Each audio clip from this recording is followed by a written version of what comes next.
Sir నమస్కారం sir. నమస్తే అండి. Sir RSS chief Mohan Bhagwat గారు కొన్ని కీలక కామెంట్స్ అయితే చేయడం జరిగింది సార్. అంటే ఇండియాకు వారసులు హిందువులే అని చెప్పేసి ఆర్ఎస్ఎస్ కార్యకర్తలతో మాట్లాడుతూ ఈ కామెంట్స్ చేయడం జరిగింది. ఇప్పుడు ఇది కూడా కాస్త చర్చలకైతే దారితీసింది. ఆయన కామెంట్స్ ని మీరు ఏ విధంగా చూస్తారు? అంటే హిందూ సమాజం గురించి ఆయన చాలా విస్తారంగా మాట్లాడాడు. అంటే తనని చాలా మంది అడుగుతారని, ఎందుకు మీరు హిందూ సమాజానికే పరిమితమై వ్యవహరిస్తూ ఉంటారు, పనిచేస్తూ ఉంటారు అని అడిగినప్పుడు ఆయన చాలా స్పష్టంగా ఒక సహనము, అలాగే కలుపుకుని వెళ్లే ధోరణి ఉన్నటువంటి ఏకైక సమాజం హిందూ సమాజం అని చెప్పాను నేను అని చెప్పాడు ఆయన. ఆ సందర్భంగా ఇది వెస్ట్ బెంగాల్లో జరిగినటువంటి ఒక ఆర్ఎస్ఎస్ సమ్మిట్లో ఆయన మాట్లాడుతూ చేసినటువంటి వ్యాఖ్యలు. ఇక్కడ నలుగురిని కలుపుకుని వెళ్లే తత్వం ఉంది హిందువులకి అని కూడా చెప్తున్నాడు ఆయన. భిన్నత్వాన్ని ఆహ్వానిస్తాం, మేము భిన్నత్వంలో ఐక్యత చూస్తాం అని చెప్తున్నాడు. ఈ చెబుతూనే ఒక చురక కూడా వేశాడు. కొంతమంది భిన్న స్వరాలు వినిపించినటువంటి సమూహాలు, అంటే సమూహం అనే అన్నాడు ఆయన, భిన్న స్వరం వినిపించినటువంటి ఒక సమూహం వేరే దేశంగా వెళ్ళిపోయింది అన్నాడు. ఆయన ఉద్దేశంలో పాకిస్తాన్ ఏర్పడిపోయింది కాబట్టి ఈ దేశానికి వారసులు హిందువులే అని కంక్లూడ్ చేశాడు ఆయన. అంటే ఇతర మతాలతో మాకు ఘర్షణ లేదు, కానీ ఆర్ఎస్ఎస్ హిందూ మతం వరకే పరిమితమై పనిచేస్తుంది అని చెప్పాడు. అయితే ఈ వెనకాల సెన్స్ ఏమిటి అనేది చూస్తే, ఒకటి ఆయన ప్రధానంగా చెప్పింది మేము ఎవరితోనూ ఘర్షణకు వెళ్ళం అనేది ఒకటి. ఆల్రెడీ ఘర్షణ పడాలనుకున్నటువంటి వాళ్ళు వెళ్ళిపోయి వేరే దేశంగా ఏర్పడిపోయారు. వాళ్ళ తాలూకా ఎవరైనా ఉంటే వెళ్ళిపోవచ్చు ఇమ్మీడియట్గా, ఒకటి. రెండోది, ఆయన చాలా స్పష్టంగా చెప్తున్నాడు ఈ దేశం హిందువులది అని. ఈ దేశపు వారసులు, భారతదేశం వారసులు హిందువులు అనడం మనగా ఈ దేశం హిందువులది, పాకిస్తాన్ ముస్లింలది, ఈ దేశం నుంచి విడిపోయింది. మీరు ఇక్కడ ఉండాలనుకుంటే మేము ఎవరితోనూ ఘర్షణ పడం, మీరు సరెండర్ అయి ఉండండి, లేదంటే వెళ్ళిపోండి. ఇది వారి సందేశం. అందుకని మేము హిందూ సమాజం గురించి మాత్రమే మాట్లాడతాం, హిందూ సమాజం గురించి మాత్రమే పనిచేస్తాం అని స్పష్టంగా వాళ్ళ ఎజెండా ఏమిటో చెప్పేశాడు ఆయన. ఇప్పుడు చాలామందికి ఇలాంటి ఉపన్యాసాలు విన్నప్పుడు ఏమనిపిస్తుందంటే, భారతదేశాన్ని నిట్ట నిలువునా చీల్చి ఇచ్చేశారేమో, దేశ విభజన అంటారు. దేశ విభజన కాదది. దేశాన్ని నిట్ట నిలువుగా చీల్చి ముస్లింలకు ఒక ముక్క ఇచ్చేలా.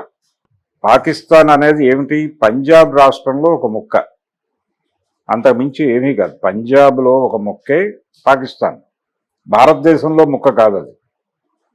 కానీ ప్రపంచం అలా చూడదు, వీళ్ళు అలా మాట్లాడరు. ఈ దేశాన్ని నిట్ట నిలువుగా చీల్చి వాళ్ళకి ఇచ్చేసాం ఒక ముక్క అన్నట్టు మాట్లాడతారు.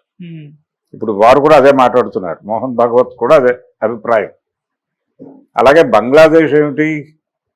బెంగాల్లో ఒక ముక్క. అంటే పాకిస్తాన్ ఏర్పాటు అనేది ఆ రోజున చూస్తే ఒక 2 రాష్ట్రాలలో 2 ముక్కల్ని పాకిస్తాన్గా ఇచ్చారు అంతే. అంతకుమించి దేశాన్ని చీల్చి ఇచ్చేలా, అది గమనించాలి.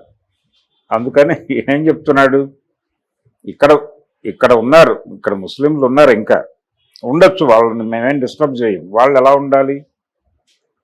వినమ్రతతో వ్యవహరిస్తే మేము వారిని ఏమీ అనం, వారు బతకచ్చు.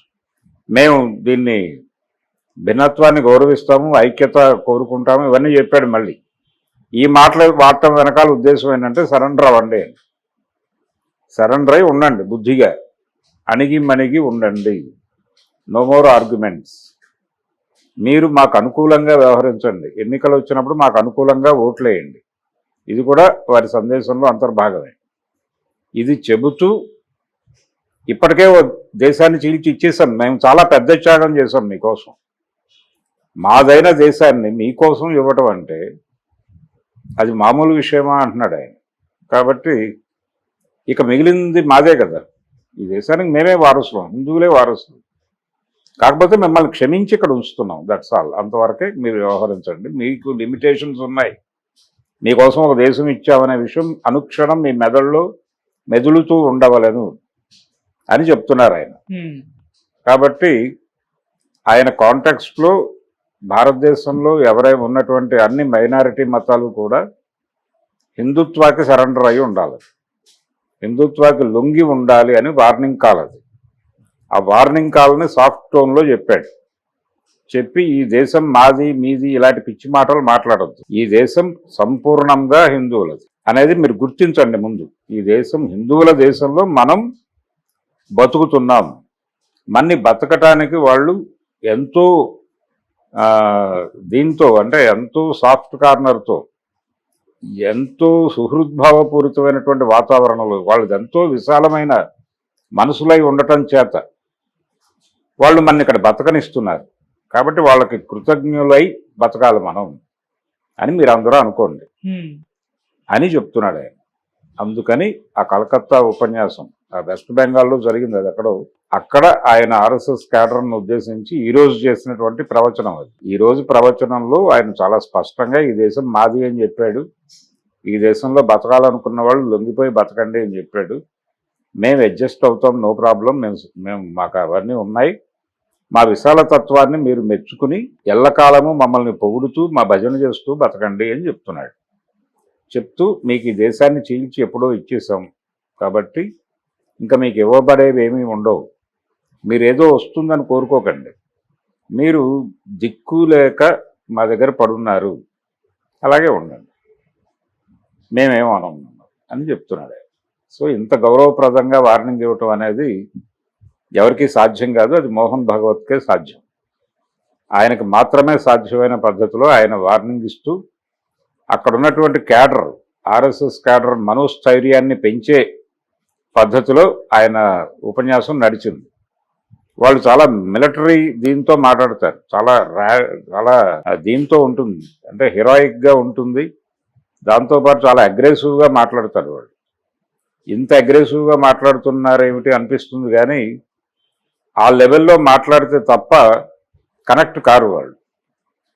అంటే వాళ్ళ క్యాడర్లో మనోస్థైర్యం నింపటమే కాదు, ఒక రకమైనటువంటి ఇంకా వేరే విషయాలు ఆలోచించకుండా ఇదే మార్గం అనుకుని ముందుకు వెళ్ళిపోవాలి.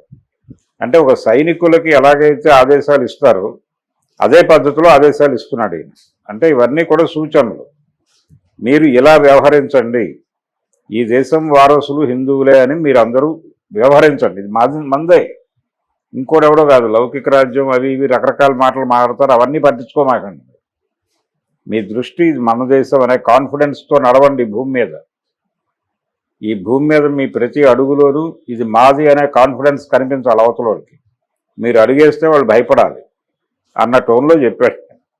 చెప్పి వాళ్ళని కూడా బతకనిద్దాం, మనమేమి దుర్మార్గులం కాదు, కానీ ఎంతలో ఉండాలో అంతలో ఉండి బతకాలి. వాళ్ళు నిరంతరం కూడా మన విశాలతత్వం గురించి తెలిసి మెలగాలి. ఆ తెలిసి మెలిగితే ఇబ్బందులు ఉండవు.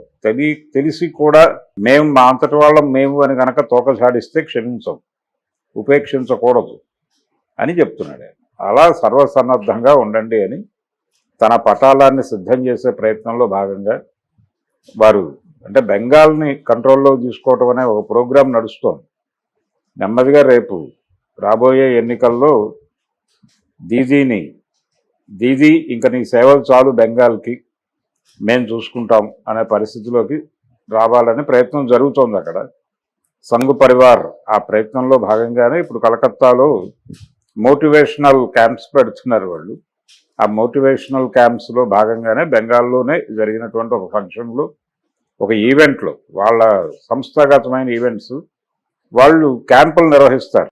జిల్లా స్థాయిల్లో క్యాంపులు నిర్వహిస్తారు, రాష్ట్ర స్థాయిల్లో క్యాంపులు నిర్వహిస్తారు. చాలా పెద్ద ఎత్తున వాళ్ళ బైఠకులు ఉంటాయి. అంటే వాళ్ళందరూ కూర్చుని ఎలా వ్యవహరించాలనే దానికి సంబంధించి ఒక వ్యూహ రచన జరుగుతుంది. అది కింది స్థాయి నుంచి జరుగుతుంది, గ్రామ స్థాయి నుంచి కూడా జరుగుతుంది. అంత ఆర్గనైజ్డ్ ఫోర్స్ అది రాష్ట్రీయ. అందుకని దాని రూట్స్ బలంగా ఉండేలా చూసుకుంటారు వాళ్ళు అనుక్షణం. ఒక రకమైనటువంటి దీనిలో ఉండాలి. అక్కడ ఉన్నటువంటి ఆర్ఎస్ఎస్లో ఉన్న వాళ్ళందరూ కూడా ఆ ఎమోషన్ ఏ క్షణము వాళ్ళలో మిస్ కాకుండా నిరంతరం దాన్ని పరిరక్షిస్తూ ఉండటమే నాయకత్వం చేసే పని. ఆ ఎమోషన్ని కాపాడటం కోసమే అగ్రెసివ్గా మాట్లాడతారు. అదే అగ్రెసివ్ స్టేట్మెంట్ ఈరోజు మోహన్ భగవత్ గారు ఇచ్చేశారు అక్కడ. Okay sir. కాబట్టి మైనారిటీలు చాలా జాగ్రత్తగా వ్యవహరించాలి, వాళ్ళు దగ్గర పెట్టుకుని వ్యవహరించాలి, వినమ్రతతో వ్యవహరించాలి. హిందూ సమాజం యొక్క విశాల తత్వాన్ని ఆర్ఎస్ఎస్ యొక్క విశాల తత్వాన్ని అర్థం చేసుకుని వినమ్రతతో ఉండాలి. అనుక్షణం హిందువుల విశాల తత్వం గురించి బహిరంగంగా మాట్లాడితే ఇంకా మంచిది.